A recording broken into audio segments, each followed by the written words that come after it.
BTech BSc agriculture join అవ్వాలనుకుంటున్నారా? తెలుగు వారు ఎక్కువగా చదువుతున్న యూనివర్సిటీ ఐటీఎం యూనివర్సిటీ గ్వాలియర్. జై శ్రీరామ్. నా పేరు మాధురి. మీరు చూస్తున్నది సుమన్ టీవీ నెట్వర్క్. ఈరోజు మనతో పాటు ఉన్నారు ప్రముఖ జ్యోతిష్య వాస్తు పండితులు బ్రహ్మశ్రీ గుండెపూడి సుధీర్ శర్మ గారు. నమస్కారం గురువు గారు. జయ శ్రీరామ్. శ్రీమాత్రే నమః. శ్రీ గురుభ్యో నమః. గురుగారు, ఇరుగు పొరుగు అన్నాక మనం అన్ని షేర్ చేసుకుంటూ ఉంటాం కదండి, కానీ కొన్ని ఇవ్వకూడదు అని చెప్పేసి ఈ మధ్య వినిపిస్తూ ఉన్నాయి. అసలు ఇరుగు పొరుగు వాళ్ళకి ఏమి ఇవ్వచ్చు, ఏమి ఇవ్వకూడదు అంటారు? ముఖ్యంగా పూర్వకాలంలో ఏది అవసరమైనా మన ఇంట్లో లేకపోతే పక్క వాళ్ళ ఇంట్లో తీసుకునేవాడు. తోడు చుక్క ఫస్ట్ ఇక్కడ నుంచి స్టార్ట్. ఫస్ట్ పెరుగు. కానీ ఇక్కడ తోడుకి అని చెప్పి అడగకూడదు నాన్న, అడగకూడదు. ఎప్పుడు కూడాను కొంచెం పెరుగుంటే ఇవ్వండి, లేదంటే మజ్జిగుంటే ఇవ్వండి అని అడగొచ్చు, కానీ తోడుకి పెరుగు అని మాత్రం అడగకూడదుట. అంటే తోడుకి అంటే వాళ్ళ ఇంట్లో ఉండేటువంటి లక్ష్మికి ఈ లక్ష్మిని తోడు చేసుకోవడమే. ఓకే. పెరుగు కూడా లక్ష్మీ స్వరూపమే. ఇప్పుడు మనం లక్ష్మీం క్షీర సముద్ర రాజతనయాం అని చెప్పి చెబుతూ ఉంటాం. క్షీరసాగర మధురంలో పుట్టినటువంటి అమ్మవారు, అవునా? అంటే పాలతో వచ్చేటువంటిది పెరుగు కదా. కాబట్టి తోడుని ఎప్పుడు కూడా అంటే పెరుగు అడగడం, తోడుకి ఇవ్వండి అని కూడా చెప్పి ఎప్పుడు అడగకూడదు. అందులోనూ సంధ్యా సమయం తర్వాత అసలు ఇవ్వకూడదు, తీసుకోకూడదు. ఓకే అండి. సంధ్యా సమయంలో తీసుకుంటే లక్ష్మీదేవి, ఇప్పుడు సింపుల్గా ఒక మాట చెప్తా, చీకటి పడ్డ తర్వాత మనం ఒక చోటు చేరుకున్న తర్వాత అక్కడి నుంచి ప్రయాణం ఆపేస్తామా లేదా? ఆపేస్తాం, అవునా? సో ఆ మళ్ళీ మరుసటి రోజు పొద్దున మనం చేసుకుంటాం, ప్రయాణం ప్రారంభిస్తాం మనుషులం కాబట్టి. ఎప్పుడైతే సంధ్యా సమయం దాటిన తర్వాత ఇస్తున్నామో లక్ష్మీదేవి ఆ ఇంట్లో వెళ్ళిపోతుంది, మన ఇంట్లో ఉండదు. ఇక పెరుగులో లక్ష్మి ఉంటుంది కాబట్టి.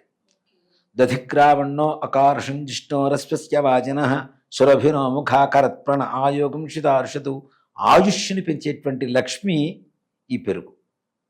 ముఖ్యంగా మానవ జీవితంలో ఆయుష్ని పెంచుతూ ఉంటుంది. దాంట్లో కూడాను రాత్రిపూట పెరుగు ఇవ్వకూడదు అని చెప్పడంలో ఇంకొక పరమార్థం కూడా ఉంది నాన్న.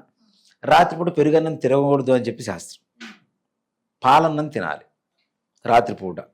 దానికి ఎలా చెప్పారంటే శాస్త్రం కూడా, వృద్ధార్కో హోమధూమశ్చ బాలాస్త్రీ సలిలోదకం రాత్రౌ క్షీరన్న భక్తిశ్చ ఆయుర్వృద్ధిర్దినే దినే అని చెప్పి శాస్త్రం చెబుతుంది.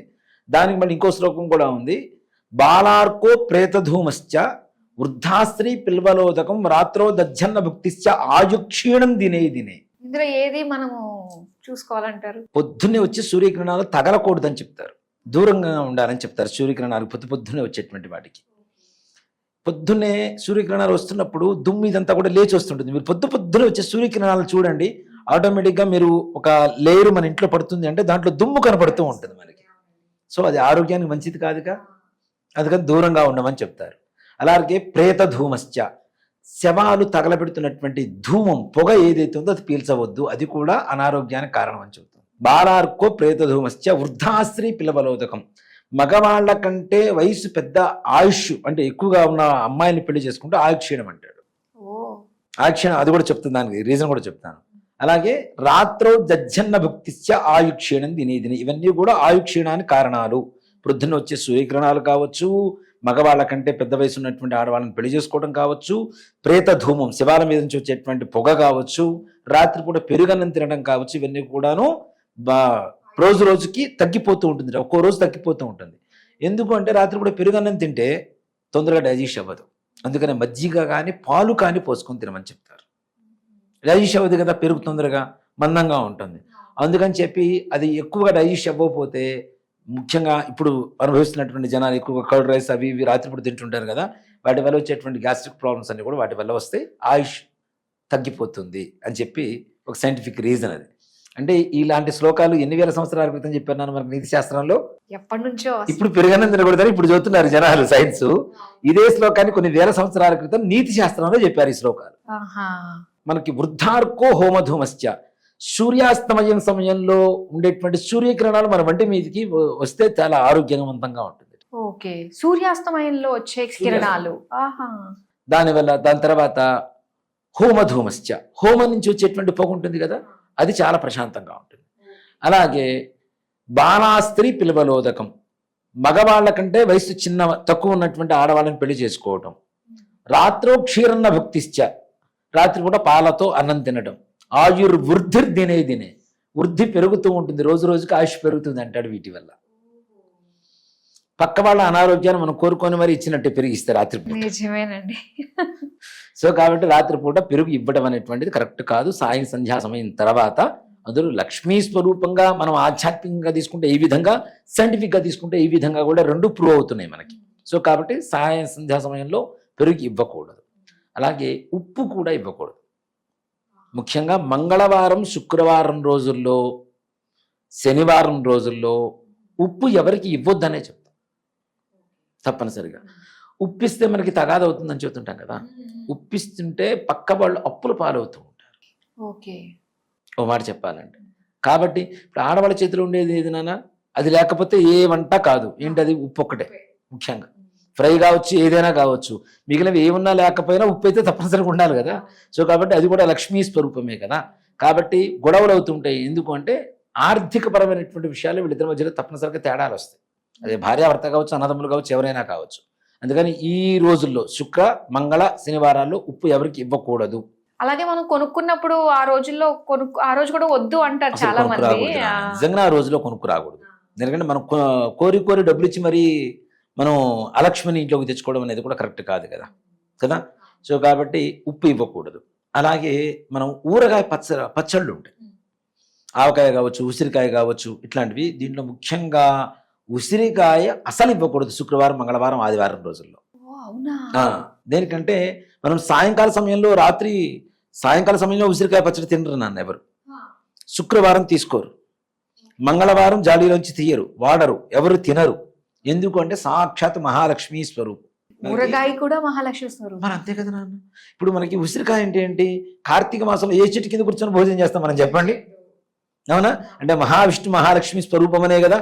మరి ఆ చెట్టు కింద కూర్చొని తింటున్నప్పుడు అదే స్వరూపాన్ని మనం తింటున్నాము. అవి పక్క వాళ్ళకి ఇస్తున్నాం అంటే మన ఇంట్లో ఉండేటువంటి లక్ష్మిని పక్క వాళ్ళకి ఇస్తున్నట్టే కదా.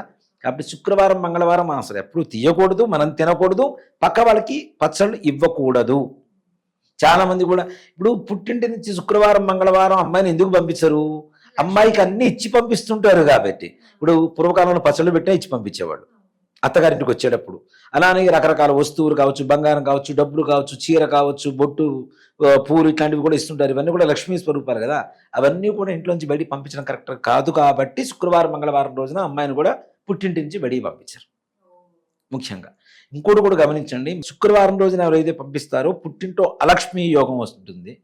మంగళవారం ఎప్పుడైతే పుట్టింట్లోంచి బయలుదేరుతుందో ఆ అమ్మాయికి అత్తగారింట్లో బాధలు ఎక్కువగా ఉంటాయి. వచ్చిన రోజు నుంచి ఏదో రకమైనటువంటి మానసికమైనటువంటి క్షోభ ఏర్పడుతూ ఉంటుంది.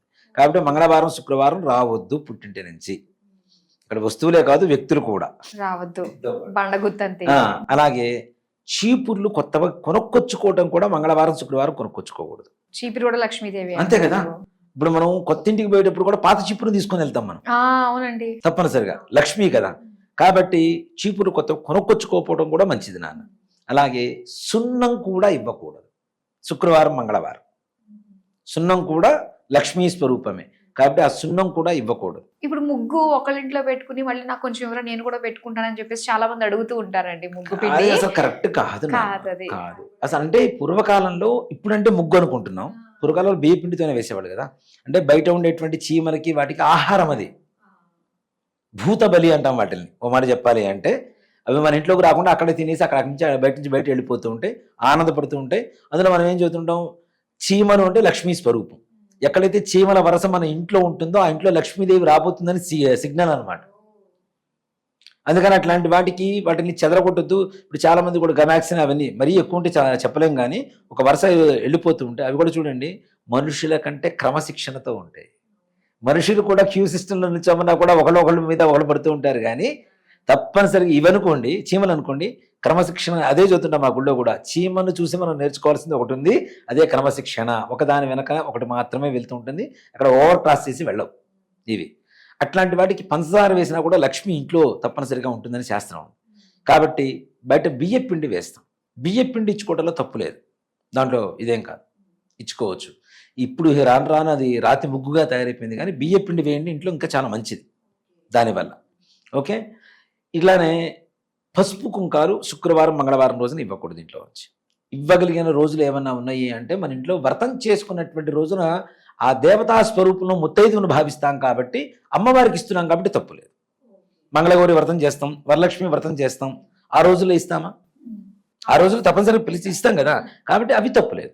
దాంతోపాటు ముఖ్యంగా లక్ష్మీ నివాసం ఇంకో దాంట్లో కూడా ఉంటుంది నాన్న, శనగలు. శనగలు అంటాం కదా, శనగలు కూడా శుక్రవారం మంగళవారం ఎవరికి ఇవ్వద్దు అని చెప్తాం. దానికి సింబాలిక్గా ఒకటి చెప్తాను మీకు ఎగ్జాంపుల్గా. వరలక్ష్మి వ్రతం అప్పుడు ఏం చేస్తారు? శనగలు నానబెట్టిస్తారా? మంగళగౌరి వ్రతం అప్పుడు శనగలు నానబెట్టిస్తారా? మరి అది లక్ష్మీ స్వరూపం అనేగా, లక్ష్మీ అమ్మవారికి ఇష్టం అనేగా. సో కాబట్టి అవి కూడా మంగళవారం శుక్రవారం రోజున ఎవరికి పక్కింటికి వెళ్లకుండా ఉండడం అనేటువంటిది మంచిది.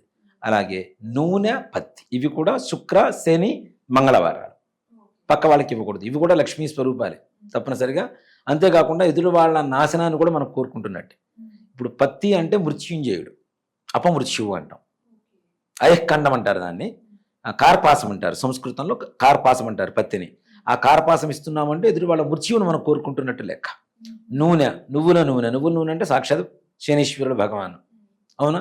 సో కాబట్టి ఇలాంటివి కూడా శుక్ర మంగళవారాలు కానివ్వండి, శనివారం కానివ్వండి ఎవరికి ఇవ్వకూడదు తప్పనిసరిగా. కానీ ఇక్కడ ఇంకోటి కూడా చెప్తానన్న, నువ్వుల నూనె చేతికి ఇవ్వకూడదు, చేతి ఇవ్వకూడదు అంటారు. మా గుళ్ళోకి వస్తుంటే నేను చేతిలో లాక్కుంటా కూడా, వాళ్ళ దగ్గర నుంచి తీసేసుకుంటా. ఇవ్వండమ్మా, ఏం కాదమ్మా, ఇవ్వండి అమ్మా అని చెప్తా.